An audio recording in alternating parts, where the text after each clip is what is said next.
Jews کے نزدیک، یہ یہودیوں کے نزدیک ایک وعدہ ہے جو کہ خدا نے کیا ہوا ہے حضرت ابراہیم علیہ السلام کے، جی یہاں پہ ان کی اولاد رہے گی. اور وہ آبویسلی وہ کیونکہ وہ اپنے آپ کو زیادہ اولاد سمجھتے ہیں، وہ مسلمانوں کو اولاد ان کی نہیں سمجھتے. تو خیر یہ اس نے ایک کتاب لکھی اور اس نے پھر ایک بنیاد رکھ دی زائنزم کی. اب زائنزم جس کو ہم جو بڑا عجیب سا دیکھتے ہیں، یہاں فلسطین میں ایک پہاڑ ہے جس کا نام ہے ماؤنٹ زائن، اس کے بنا پہ رکھی گئی، اور اس کا مطلب صرف یہ ہے کہ جی ایک یہودیوں کی ایک قوم ہونی چاہیے. خیر اس کو کافی لوگوں نے کافی سراہا بھی، لیکن اس کو جو سب سے زیادہ جو تقویت ملی وہ there is some thing called as Dreyfus affair. یہ فرانس میں واقع ہوا. اب واقعہ کچھ یوں ہے کہ فرانس اور جرمنی کی آپس میں بہت زیادہ کھٹ پٹ چل رہی تھی 19 سینچری میں اور 20 سینچری میں. پھر ورلڈ وار 1 اور ورلڈ وار 2 میں بھی کس سے پتہ ہے آپ کو کیا ہوا ہے کہ انہوں نے کتنے ایک دوسرے کے لوگ مارے. تو فرانس میں ایک آدمی تھا ڈریفس، اور اس کے اوپر وہ آرمی میں تھا اور اس پہ شک کیا گیا کہ اس نے فرانس کے ملٹری سیکرٹس جرمنی کو دیے ہیں، اور وہ یہودی بھی تھا. تو اس کے اوپر کیس چلا دیا گیا، اور جب کیس چلایا گیا اس کے بعد اس کو سزا ہو گئی اور اس کو جیل میں بھیج دیا گیا. لیکن اس کے 2 سال بعد 1896 میں یا 1898 میں اس پہ لوگوں نے دیکھنا شروع کر دیا کہ جی یہ اس کے ساتھ جو کورٹ میں جو کچھ ہوا یہ غلط ہوا ہے، اس نے نہیں کیا تھا یہ سب کچھ، ایک اور آدمی نے کیا تھا. اور پھر دوبارہ کورٹ ٹرائل شروع ہوا.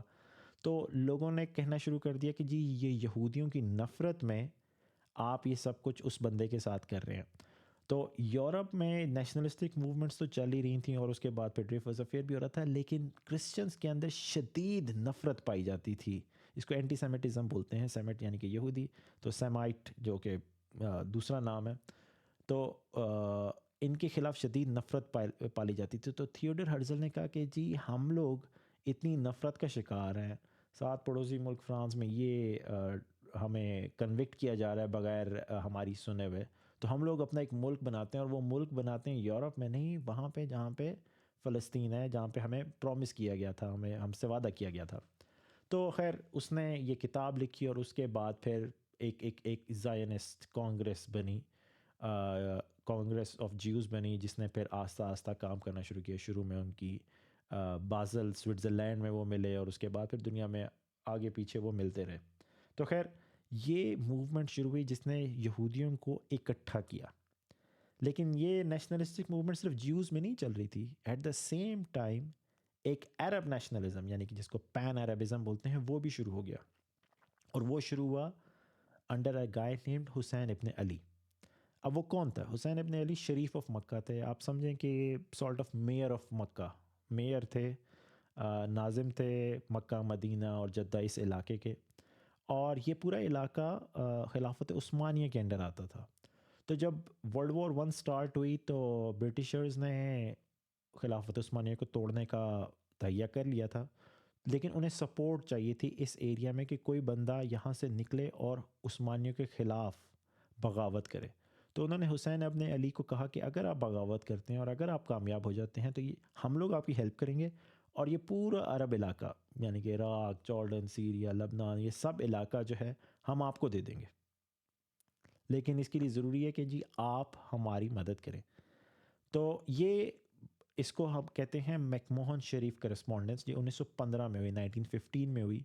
اور اس کے مطابق یہ پورا عرب علاقہ حسین ابن علی کو برٹشرز نے ایگری کیا کہ ہم لوگ دے دیں گے. تو حسین ابن علی نے کہا بالکل ٹھیک ہے. اب ہو یہ رہا تھا کہ اس کی ایک وجہ تو آبویسلی آٹومنس کو ہرانا تھا، لیکن اس کی دوسری وجہ یہ بھی تھی کہ جو پاکستان اور انڈیا کے جو لوگ تھے وہ ورلڈ وار 1 میں پارٹیسپیٹ نہیں کرنا چاہتے تھے، کیونکہ عثمانیوں نے اس کو جہاد کا نام دے دیا تھا، ورلڈ وار 1 کو ہولی وار کا نام دے دیا تھا. تو مسلمان جو ہیں وہ برٹشرز کی مدد کرنے میں اور ان کی فوج میں جانے سے گھبراہٹ محسوس کر رہے تھے. تو برٹشرز کے پاس ایک موقع مل گیا. انہوں نے کہا کہ جی آپ کس طرح یہ عثمانیوں کے خلاف ہولی وار میں جہاد ان کے اگینسٹ کس طرح کر رہے ہیں. دیکھیں گے جو عربز ہیں وہ بھی تو ہمارے ساتھ مل کے ترکیوں کے خلاف ہیں، تو آپ بھی ہمارے ساتھ مل کے ان کی مدد کریں، ہماری مدد کریں ان کے خلاف لڑنے کی. تو ایک بڑے اچھے طریقے سے ایک ڈپلومیٹک مینیور کے تھرو برٹشرز نے نہ صرف پاکستان اور انڈیا کے مسلمانوں کو چپ کروا دیا بلکہ عربس کو بھی ترکوں کے خلاف بھڑکا دیا، اور انہوں نے وہ بھڑکے حسین ابن علی بالکل یوز ہوئے. یہ اس میں کوئی دو رائے نہیں ہے کہ حسین ابن علی نے بغاوت کی، اور وہ he was one of the most pivotal guys جنہوں نے عثمانی خلافت کو توڑا.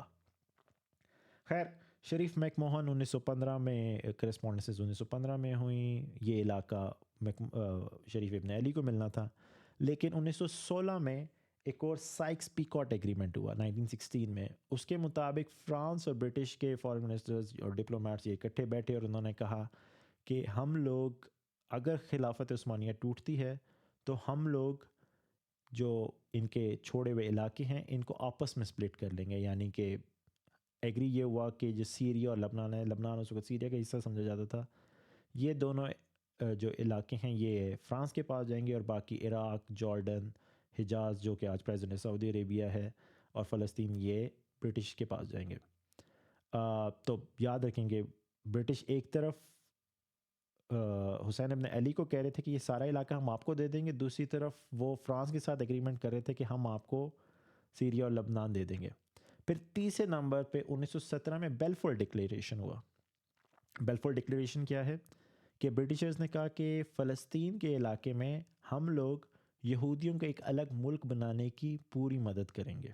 اور یہ ڈیکلیریشن انہوں نے لارڈ راتھ چائلڈ کو دیا. لارڈ راتھ چائلڈ اس زمانے میں بہت امیر آدمی تھا، تو ورلڈ وار 1 چل رہی تھی اور لڑنے کے لیے پیسہ چاہیے تھا، as well as political support چاہیے تھی، کیونکہ یہودی اس وقت تک باقی دنیا میں پھیل چکے تھے. تو وہ چاہتے تھے کہ جی ہمیں ورلڈ وار 1 لڑنے میں صرف پولیٹیکل سپورٹ نہ ملے بلکہ فائنینشیل سپورٹ بھی ملے. تو انہوں نے بیلفور ڈکلیریشن دے دیا. تو برٹشرز نے اپنے دوغلے پن کو ایکسٹریم پہ لے گئے، ایک انتہا پہ لے گئے کہ وہاں پہ ایک ہی خطہ جو کہ فلسطین تھا وہ کہا کہ جی ہم لوگ حسین ابن علی کو دیں گے، پھر وہ خطہ ہم اپنے پاس بھی رکھیں گے، اور وہ خطہ ہم لوگ یہودیوں کو بھی دیں گے. تو خیر قصہ کچھ یوں ہوا کہ ورلڈ وار 1 میں آٹومنز ہار گئے، عثمانی خلافت ٹوٹ گئی، اور اب باری آ گئی کہ جی اب برٹشرز نے جو وعدے کیے ہوئے تھے ان کو نبھائے. اب وعدہ کس طرح نبھائے، کیونکہ زمین تو ایک ہے اور وعدے 3 ہوئے ہوئے تھے. تو خیر برٹشرز نے جو عراق کا علاقہ تھا وہ حسین ابن علی کے ایک بیٹے کو دیا، اور سملرلی جارڈن کو بھی دیا. عراق میں خیر بعد میں ان کا تختہ الٹ گیا، تو اب وہاں پہ ان کی حکومت، ان کی شریف فیملی کی حکومت نہیں ہے، لیکن جو جارڈن کی جو فیملی ہے وہ آج بھی انہی کی ہی اولاد ہے، انہی کی نسل میں سے آگے چل رہی ہیں، جو کہ کنگ عبداللہ ہیں بھی. تو خیر عراق اور جارڈن ان کو دے دیا. حجاز میں بھی ان کی حکومت قائم ہو گئی، اور وہ میں آپ کو 1 منٹ میں بتاتا ہوں کہ ان کے ساتھ کیا ہوا. فلسطین برٹشرز نے اپنے پاس رکھا، وہ انہوں نے نہیں دیا. اب جب فلسطین انہوں نے اپنے پاس رکھا تو حسین ابن علی نے کہا کہ جی یہ تو زیادتی ہو رہی ہے، یہ غلط ہو رہا ہے، اور آپ صرف یہ نہیں، آپ نے سیریا اور لبنان بھی دے دیا. تو انہوں نے شور مچانا شروع کر دیا. تو ان کو کہا گیا کہ جی آپ خاموش ہو جائیں، آپ کو یہ جو 2 علاقے دے دیے ہیں بہت ہیں، صبر شکر کریں. خیر وہ ایونٹ اوپن پبلک چلے گئے اور انہوں نے بتانا شروع کر دیا کہ جی ہمارے ساتھ زیادتی ہو رہی ہے. پھر انہوں نے کہا کہ جی عربس کبھی بھی مانیں گے نہیں کہ جی ایک یہودی ملک بالکل بیچوں بیچ قائم ہو گیا. تو خیر ان کو کہا کہ آپ چپ ہو جائیں، لیکن اگر وہ چپ نہ ہوئے تو پھر نتائج بھگتنا پڑیں گے. تو ایگزیکٹلی پھر نتائج بھگتے. وہ اس طرح کہ برٹشرز نے مدد کرنا شروع کر دی سعود فیملی کی، جو کہ اس وقت تک صرف ریاض میں تھی. ان کو ویپنز دینا شروع کر دیے، پیسے دینا شروع کر دیے، اور انہوں نے پھر اپنا لشکر بنایا، اور اس کے بعد پھر پورے سعودی عربیہ میں وہ جو علاقہ حجاز کہلاتا تھا اس میں پھر پورے اپنے فل فورس سے وہ آگے آنا شروع ہو گئے، حتیٰ کہ وہ اس علاقے تک پہنچ گئے. تو پھر ان کو یہ جگہ چھوڑنی پڑی، اور اس طرح پھر جو عبداللہ ابن سعود ہیں انہوں نے پورا خطہ اپنے قبضے میں لے لیا. تو اگر حسین ابن علی اس وقت چپ ہو جاتے، اگر فلسطین یا سیریا اور لبنان کے بارے میں بات نہ کرتے، تو شاید آج سعودی عربیہ شاید نہ ہوتا، کیونکہ یہ تو اب ڈاکومنٹڈ ہسٹری ہے، یہ تو پتہ ہے ہم سب کو کہ سعود فیملی کی کون مدد کر رہا تھا.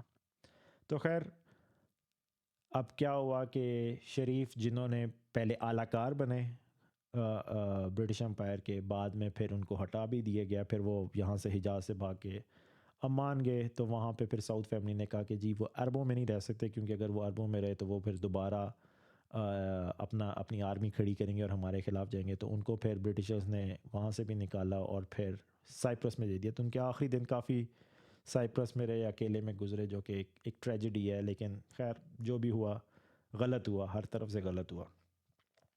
تو خیر یہ ہو رہا تھا 1910 کی دہائی میں، 1910s میں یہ چل رہا تھا اور 1920s میں بھی یہ کچھ چل رہا تھا. تو خیر اس کے بعد یہاں پہ ابھی بھی سیکٹیرین وائلنس نہیں ہونا شروع ہوئے تھے، یعنی کہ مذہبی بنیادوں پہ ایک دوسرے کے ساتھ جھڑپیں نہیں ہونا شروع ہوئی تھیں. آٹومنز یعنی کہ عثمانی سلطنت کے دن، جو کہ آلموسٹ 400-500 سال اس خطے میں رہے، وہاں پہ کوئی خاص ہمیں نظر نہیں آتا کہ وہاں پہ کوئی لڑائی جھگڑا ہوا یہودیوں اور مسلمانوں میں.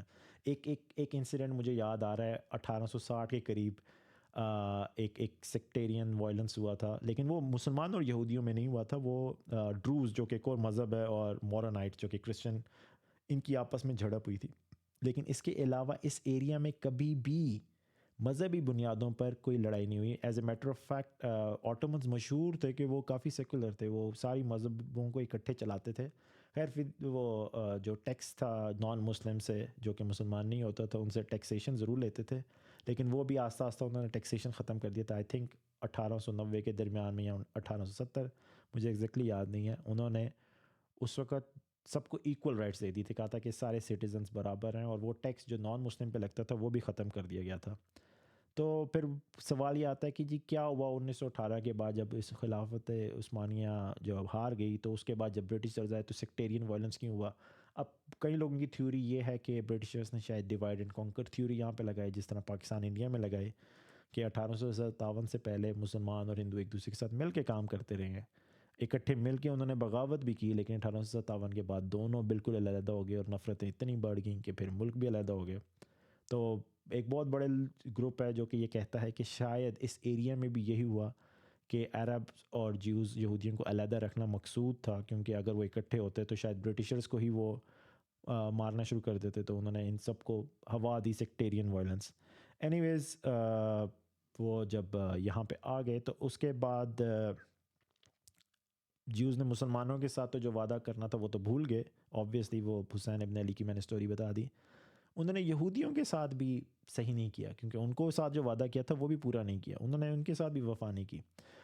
البتہ انہوں نے ان کو ہڈنلی ان کو اپروول دینا شروع کر دی، ان کو ان کی امیگریشن، ان کی ہجرت الاؤ کر دی. بہت زیادہ یہودی دنیا جہاں سے، سینٹرل ایشین ریپبلک سے، رشیا سے، یورپ سے، امریکہ سے واپس اس ایریا میں آنے شروع ہو گئے، اور یہودی اور برٹشرز ان کی مدد کرتے تھے. اور جوش پاپولیشن جو تھی، یہودی پاپولیشن اس ایریا میں کوئی 10% سے بڑھنا شروع ہو گئی، کوئی 50، کئی ایریا میں تو 50% سے بھی زیادہ چلی گئی. اور جب یہ پاپولیشن بڑھنا شروع ہو گئی تو آبویسلی یہاں پہ عربز جو ہیں وہ ان کو شکی نگاہ سے دیکھنا شروع ہو گئے، اور پھر ان کی آپس میں تھوڑی اسکرمشز چلنا شروع ہو گئیں. تو پھر انہوں نے ایک الگ پیراملٹری گروپ سیلف ڈیفنس کے لیے بنایا، جس کو کہتے ہیں ہگانا. اب ہگانا جو ہے یہ بیسیکلی جو بنا تھا، یہ جو زمینیں جو خرید رہے تھے، یہ ان کی پروٹیکشن کے لیے، اپنی پروٹیکشن کے لیے. یہ کوئی گورنمنٹ کا گروپ نہیں تھا، یہ جیوز یہودی خود مل کے انہوں نے ایک اپنی اسلحہ بردار لشکر بنایا ہوا تھا. اور یہی بعد میں پھر اسرائیلی ڈیفنس فورس بھی بنا، یعنی کہ جو اسرائیلی آرمی ہے یہ بیسیکلی ہگانا سے ہی آگے ترتیب دی گئی تھی. اب جو یہاں پہ جو بھی لوگ یہودی آتے تھے ان کی بڑی مدد اس طرح ہوتی تھی کہ ایک جوئش نیشنل فنڈ بنایا گیا، جن کا کام تھا کہ وہ پیسے دیتے تھے، اور یہ پیسے پھر وہ یوز کرتے تھے زمین خریدنے میں کے، اور عربز بھی وہ زمینیں بیچتے تھے. اور اس میں کوئی دو رائے نہیں ہے کہ جی عربوں نے یہ زمین جانتے بوجھتے پھر بھی بیچی ہیں، اور زمینیں بکتی گئیں، یہودی آتے گئے، اور پاپولیشن ان کی بڑھتی گئی. اب حالات اس طرح آ گئے کہ برٹشرز کو یہ پتہ لگنا شروع ہو گیا کہ ہم لوگ یہودیوں کی تو مدد کر رہے ہیں، لیکن ابھی ملک بنانا پری میچور ہے. عربز نے اسٹرائک کر دی ایک بہت بڑی، 1936 میں عرب اسٹرائک، وہ 3 سال تک چلتی رہی. اور عرب اسٹرائک میں انہوں نے کہا کہ جی یہ سب کچھ جو ہو رہا ہے یہ رکنا چاہیے، ہجرت جو ہو رہی ہے یہودیوں کی یہ ختم ہونی چاہیے، یہاں پہ ان کا آنا اور زمین خریدنا بند ہونا چاہیے. تو جب وہ اسٹرائک شروع ہوئی تو برٹشرز نے ایک پیل کمیشن بنایا. اور پیلز کمیشن نے آ کے دیکھا کہ جی یہاں پہ بہت مشکل ہو چکا ہے، یہ جو برٹش کو یہ جو علاقہ دیا گیا تھا یہ بالکل غلط دیا گیا تھا، دینا نہیں چاہیے تھا. تو انہوں نے کہا کہ جی اس ایریا کو سپلٹ کر دیں مسلمانوں اور یہودیوں میں. تو عربز اور یہودیوں ان دونوں نے اس کی مخالفت کر دی. انہوں نے کہا کہ جی یہ زمین تو ہماری ہے. عربز نے کہا یہ پوری زمین ہماری ہے. یہودیوں نے کہا نہیں یہ زمین تو ہماری ہے. تو خیر پیل کمیشن ریجیکٹ ہو گیا. یہ بالکل پیل کمیشن ویسا ہی ہے جس طرح پنجاب کی تقسیم کے لیے ایک ریڈ کلف ایوارڈ بنایا گیا تھا، تو اسی طرح پیل کمیشن بھی بنایا گیا تھا. اس کو اس طرح دیکھیں. پھر پیل کمیشن کی ناکامی کے بعد پھر برٹش وائٹ پیپر آیا 1939 میں. اس نے کہا کہ جی برٹش امیگریشن کو ہم روکیں گے، اور انہوں نے نمبر دیا کہ 75,000 سے زیادہ یہودی اب فلسطین میں نہیں آئیں گے، اور انہوں نے وہ 5 سال کا ٹائم دیا. تو عربز نے خوشی کا اظہار کیا کہ کم از کم اب کچھ حالات بہتر ہو جائیں گے، اب اتنی جو ان کی مائیگریشن چل رہی تھی وہ اب رک جائے گی. لیکن خیر اللیگلی کام یہ چلتا رہا، اور بہت زیادہ جوش اینٹیٹیز تھیں، یہاں کے لوکل لوگ تھے یہودی جو کہ ان کی مدد کرتے تھے ان کو لانے میں اور سیٹل کرنے میں. At the same time British جو یہودی تھے وہ برٹشر سے بھی ناخوش ہونا شروع ہو گئے کہ ان کو جو پرومس کیا گیا تھا، ان کو جو وعدہ کیا گیا تھا کہ ہم آپ کے لیے ایک الگ ملک بنا دیں گے، وہ بھی اب نہیں بن رہا تھا. تو اس کے نتیجے میں ان کی اپنی 2 ٹیررسٹ آرگنائزیشنز بنی، جس کا پہلے کا نام ہے ارگن 1931 میں بنی، اور دوسری ٹیررسٹ آرگنائزیشن 1940 میں بنی جس کا نام تھا لہی. تو یہ جو مسلمانوں کی ٹیررسٹ آرگنائزیشنز جو کہ ہمیشہ بتایا جاتا ہے کہ یہ پہلی جو ٹیررسٹ آرگنائزیشن جو اس خطے میں بنی فلسطین میں وہ یہودیوں کی تھیں، ارگون اور لہی. بلکہ ارگون نے تو 1946 میں ایک بہت بڑا ٹیررسٹ حملہ کیا تھا، کنگ ڈیوڈ ہوٹل بومبنگ، جس میں تقریباً 100 کے قریب مر گئے تھے لوگ. اور یہ اس زمانے میں سمجھے 9/11 جتنا بڑا حملہ تھا، یعنی کہ اس کا امپیکٹ اتنا بڑا تھا کہ لوگ حیران ہو گئے کہ دہشت گردی اس لیول پہ بھی ہو سکتی ہے. تو انہوں نے اتنا بڑا حملہ کیا تھا. خیر ارگن اور لہی ٹیررسٹ آرگنائزیشن چلتی رہیں، اور برٹشرز کو آہستہ آہستہ سمجھ میں آنا شروع ہو گئی کہ یہ علاقہ جو ہے یہ ایزیلی سولو نہیں ہوگا. تو انہوں نے پھر ورلڈ وار 2 میں جو کچھ ہو رہا تھا، ورلڈ وار 2 میں یہودیوں کے ساتھ بڑا برا ہو رہا تھا، یعنی کہ یہ ارسپیکٹو ویدر کہ فلسطین کا مسئلہ جو بھی ہے، یہودیوں کے ساتھ جو یورپ میں ہوا وہ بہت ہی غلط ہوا. یعنی کہ کوئی بھی بندہ 6 ملین جوز مار دے، یہ ایک ناانصافی ہے، حد درجے کی ناانصافی ہے. مجھے پتہ ہے بہت سے لوگوں کی کنسپیریسی تھیوریز ہیں، لیکن ہمیں ایز اے مسلمان، ایز اے پاکستانی، یہ انیکویبلی ہمیں کنڈیم کرنا چاہیے جو کہ یورپ میں ہوا جیوز کے ساتھ. اس کی جو وجوہات ہیں وہ بیشتر ہیں، وہ کبھی پھر ہم ڈسکس کریں گے. بس اس میں یہ یاد رکھیں کہ ہٹلر جب یہ کرنا شروع ہوا تھا تو ورلڈ وار 2 سے پہلے ہی اس کی انٹینشنز کلیئر تھیں. اس نے 1933 میں کمیونسٹس کو بہت برے طریقے سے مارا پیٹا تھا. پھر یہودیوں کے ساتھ وہ آہستہ آہستہ بہت کچھ کاروائیاں کرنا شروع ہو گیا تھا. اور اس زمانے کی جو فورسز تھیں فرانس اور برٹش، انہوں نے اپیزمنٹ شروع کر دی تھی. اپیزمنٹ کا مطلب یعنی کہ ہٹلر کو خوش کرنے والی پالیسیز شروع کر دی تھیں.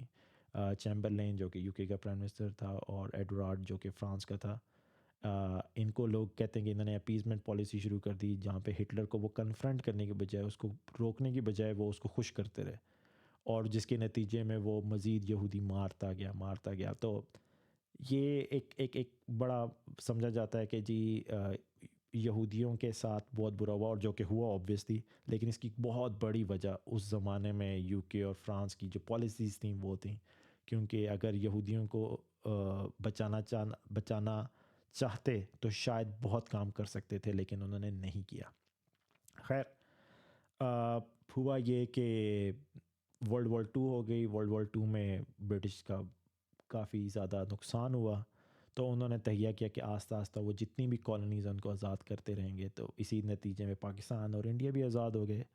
تو فلسطین کا جو سوال تھا وہ ابھی بھی کھڑا ہوا تھا کہ اب کیا کریں. تو وہ پھر اس کا مسئلہ UN میں لے گئے، اور 1947 میں پھر UN نے کہا کہ جی یہ ایریا 2 اسٹیٹس میں، یعنی کہ فلسطینی اور اسرائیل میں تقسیم ہوگا، اور وہی ویسٹ بینک اور غزہ جو ہیں فلسطین کے حق میں آئیں گے، اور باقی حصہ جو ہے وہ اسرائیل یعنی کہ یہودیوں کے پاس جائے گا. تو 1947 میں انہوں نے کہا، اور پھر برٹشرز نے یہ کہا کہ ہم لوگ 1948 یعنی کہ 15 مئی 1948 کو یہ ایریا چھوڑ کے چلے جائیں گے.